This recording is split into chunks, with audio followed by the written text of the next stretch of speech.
안녕하십니까. 세상 읽어주는 남자 이상훈입니다. 오늘은 AMD와 TSMC 밀착이 이 반도체 시장에 어떤 변화를 유인할지에 대해서 말씀드리겠습니다. 이 디지타임스에 따르면 AMD가 TSMC 2대 고객으로 올랐는데 이전보다 더 TSMC에서 차지하는 매출 점유율을 끌어올렸습니다.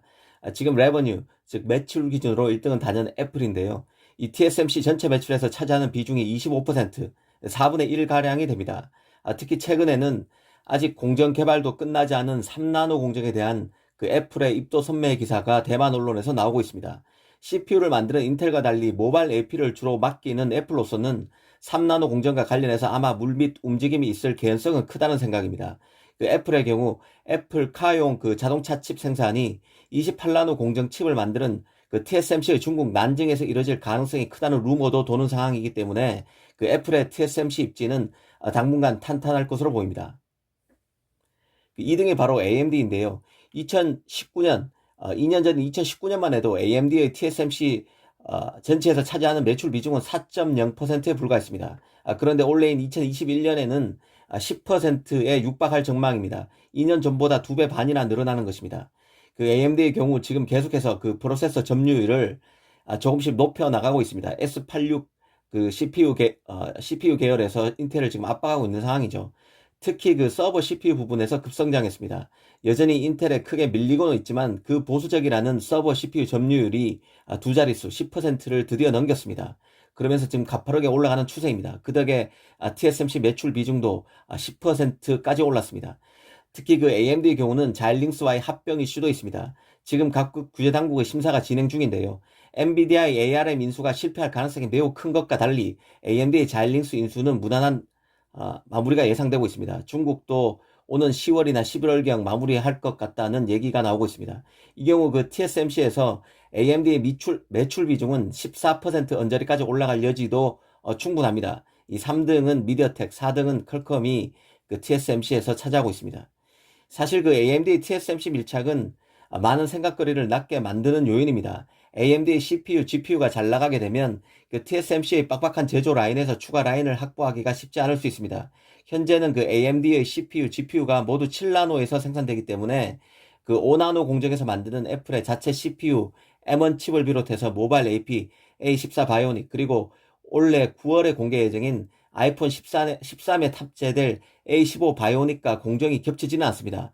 하지만 내년 하반기부터는 AMD도 5나노 공정을 활용할 가능성이 커서 애플과 TSMC 한정된 생산 라인을 두고 빡빡한 경쟁을 겪어야 될 가능성이 큽니다. 이런 문제 때문에 자칫 AMD는 라이젠 CPU의 생산 라인 확보에 어려움을 겪을 수도 있습니다. 더구나 인텔, 엔비디아 변수도 있는데요. 인텔의 경우는 내년 10나노 슈퍼핀 공정으로 만드는 사파이어 래피즈 제온 CPU가 내년 상반기에 양산됩니다. 10나노 슈퍼핀 공정이면 이번에 인텔의 공정 노드 이름을 바꿨는데 인텔 7나노로 바뀝니다. 7나노 CPU란 얘기죠. 이 7나노 CPU를 인텔이 내년에 내거는 만큼 AMD도 이미 공정 노드 업그레이드에 빨리 나서야 되는 상황입니다. 이 경우 애플의 M1 칩 후속 시리즈와 한정된 5나노 생산 라인을 두고 가축전을 벌일 수 있습니다. 엔비디아의 경우는 여태껏 TSMC 공정에서 만든 12나노 GPU를 주력으로 쓰다가 작년부터 이제 삼성 파운드리에서 만드는 8나노 GPU 암페어를 내놨는데요. 이제 막 신제품이 나온 지 2년 차입니다. 최근에는 올 하반기 암페어 생산을 늘린다는 얘기도 있었습니다. 이 차기 제품은 5나노로 만들 것으로 예상되는 러브레이스인데요. 시장에서는 이 제품이 빠르면 2022년, 그러니까 내년에 나오지 않을까 하는 관측이 적지 않았지만 최근 젠슨왕이 팟캐스트를 통해서 2023년 러브레이스를 내놓고 양산은 그 이후에 가져간다고 밝힌 상태입니다. 반면 디지타임스는 아직도 엔비디아가 러브레이스를 내년 중반에 내놓을 것이란 보도를 내놓고 있는 상황입니다. 개인적으로 엔비디아의 5나노 GPU 러브레이스가 내년 하반기에 나오기에는 너무 이르다는 생각이 듭니다. 하지만 지금 현재 워낙 프로세서 노드 경쟁이 치열한 상황이기 때문에 더 지켜봐야 할 것으로 보입니다. 애플, AMD, 인텔, 엔비디아 등 프로세서 강자들의 파운드리 확보 문제가 또 불거질 가능성이 있다는 생각인데요. AMD만 해도 잘 나가고 있지만 유일한 약점은 바로 파운드리 확보 문제입니다. 이게 바로 삼성의 기회를 제공할 수도 있습니다.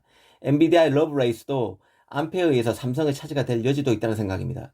이 TSMC의 경우는 최고 고객인 애플과 VVIP 고객으로 부상하고 있는 AMD 사이에서 운용의 묘를 발휘해야 하지만 쉽지 않을 것으로 보입니다.